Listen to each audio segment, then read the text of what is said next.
C'est une histoire qui est à la une du journal ce matin.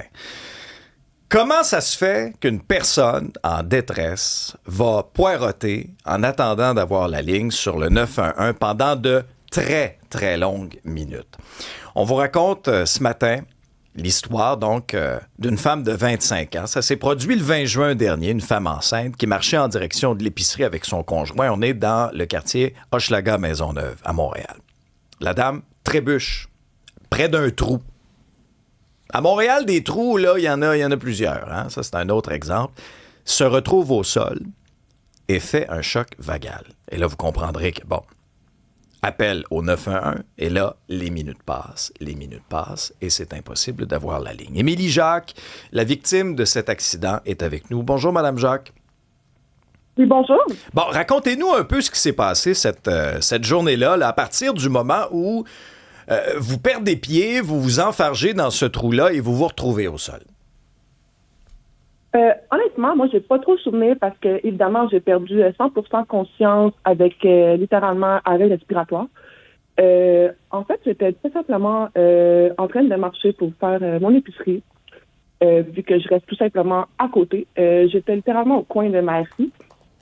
Je marchais comme tout bonnement et je sais pas trop ce qui est arrivé et ma jambe m'a littéralement barré. Nous pensons que j'ai trébuché dans un trou et après avoir passé sur le lieu, le trou est littéralement énorme et mon genou a littéralement mangé le choc et s'est ouvert vraiment assez profondément en voyant mon os, ça pissait le sang, c'était horrible. Et mon copain par après m'a tiré sur le bord de la rue parce que après le choc, j'ai commencé à virer littéralement mauve et blanche. Et par après, moi, je n'avais aucun souvenir de ce qui est arrivé. Ce qu'on me racontait, en fait, c'est que mon copain a pris son téléphone pour appeler le 911. Et après plus de 25 minutes d'attente, il a dû raccrocher et une passante nous a ramassés. Elle m'a ramené chez moi parce qu'évidemment, elle est sur le bord de la rue, l'ambulance qui arrive pas et tout. Elle fait comme, ben là, je peux pas vous laisser sur le bord de la rue comme ça. Rendu chez moi, on a pris mon téléphone à moi pour pouvoir appeler le 911 et on a eu un autre 25 minutes d'attente. Ben voyons donc. Madame Jacques, ce que vous nous décrivez, c'est quand même... Mais Madame Jacques, ce que vous nous décrivez, c'est quand même assez incroyable. Là. C'est-à-dire que là, vous êtes sur le coin de la rue, vous vous enfargez dans un trou, vous perdez connaissance, il n'y a pas une ambulance qui vient vous chercher, votre chum n'est jamais capable de rejoindre le 911, puis vous êtes retourné, donc, par vos propres moyens chez vous? En fait, c'est une passante qui était en voiture qui a passé à côté de nous, puis elle a vu que j'étais en train de devenir bleue. Et elle a fait, OK, là, ça n'a aucun bon sens. Elle a demandé à mon copain qu'est-ce qui se passe. Mon copain est là, ben, elle respire plus. Et s'est enfargé, son genou saigne, on ne sait pas qu'est-ce qui se passe. Et moi, j'étais en attente de pouvoir avoir un suivi avec un neurologue. À cause, c'est pas la première fois que je fais des chocs vagales assez intenses comme ça, avec des convulsions, en fait, ça qu'on ne savait pas qu'est-ce qui se passait réellement au niveau c'est neurologique, au niveau est-ce que c'est cardiaque, qu'est-ce qui se passe. Donc, Madame Jacques... J'ai attendu quand même plusieurs minutes.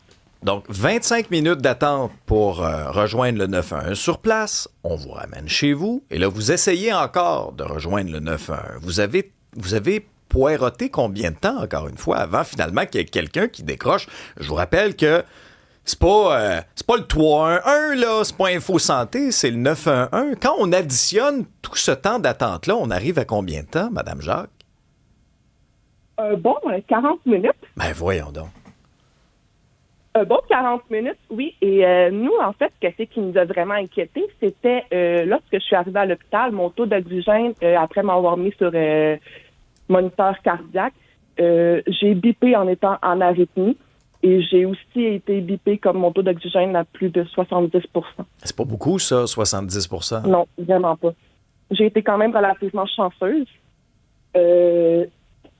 Honnêtement, on n'a pas eu de conclusion sur réellement ce qu'il s'est passé, malgré les examens. Mon genou, bien évidemment, je suis encore un mois plus tard en train de guérir de la plaie. Ah oui. Là, c'est assez hiver. Vous êtes enceinte de votre deuxième enfant. Avez-vous eu peur de mourir? Avez-vous eu peur de le perdre? Moi, honnêtement, oui, j'ai eu peur de le perdre parce que j'ai aucun souvenir de comment que la chute s'est passée. Et si j'avais été toute seule, en plein milieu d'un boulevard, on s'entend, il aurait pu arriver X, Y, Z raison. Il aurait pu arriver X, Y, Z situation. J'ai eu peur de le perdre, évidemment. Ça, oui. J'ai eu peur de mourir. Honnêtement, quand j'ai repris conscience, je me demandais, s'il vous plaît, qu'est-ce qui se passait. Et j'avais énormément du mal à respirer. Donc, oui, j'étais comme, mon Dieu, qu'est-ce qui se passe? Ça a été long avant que je reprenne conscience. C'était une fois qu'on est dans l'ambulance. Quand on regarde la messagerie, il y a Julie qui dit qu'il a peur d'être enceinte à cause du système de santé, puisqu'elle entend dans les médias, en entendant, entre autres, votre histoire. Aujourd'hui, comment ça va? Aujourd'hui, ça va bien. Ça va beaucoup mieux, honnêtement. J'ai pu avoir une échographie d'urgence dans les jours suivants, savoir comment que la grossesse était. J'en ai eu 2, d'ailleurs. Donc, ça a quand même été bien à ce niveau-là. Au niveau d'avoir un suivi de grossesse, au début, moi, comme on peut voir, je suis dans le secteur de Hochelaga, on voulait que je fasse mon suivi de grossesse soit à Verdun ou soit à Terrebonne. Parce qu'on manque littéralement de ressources. Oui, pas dans le même coin, là, pas en tout. Vous ne pourrez pas y aller à pied, en tout cas, là, je vous confirme cette fois-là. Exactement. Exactement. Dites-moi, Mme Jacques, est-ce qu'avez-vous quelconque explication de la part du SPVM? Est-ce qu'il y a quelqu'un qui vous a contacté pour vous expliquer ce qui s'est passé? Un délai aussi long que ça? Personne. J'ai eu aucune excuse. J'ai eu aucune explication.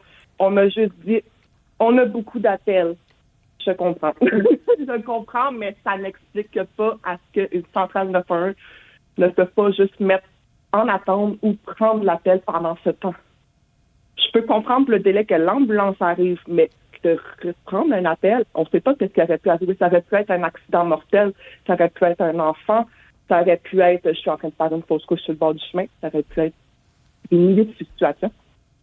Votre conjoint, comment il a vécu ça, lui? Beaucoup de stress, honnêtement. Beaucoup de stress.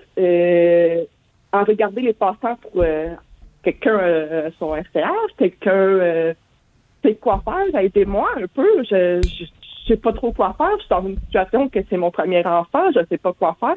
Dans son cas, lui, c'est son premier enfant. Donc, c'était une situation assez inquiétante de ne pas avoir aucune réponse sur qu'est-ce que je peux faire pendant ce temps-là. Eh bien, Mme Jacques, je vous souhaite sincèrement que la suite de votre grossesse se passe bien, que cette mésaventure-là, vous puissiez la mettre derrière vous, mais que ça fasse allumer peut-être 2-3 personnes au centre d'appel de répartition, que des attentes comme ça, je veux dire, avant même d'avoir la ligne au 911, c'est carrément inacceptable. Émilie Jacques, merci pour votre témoignage.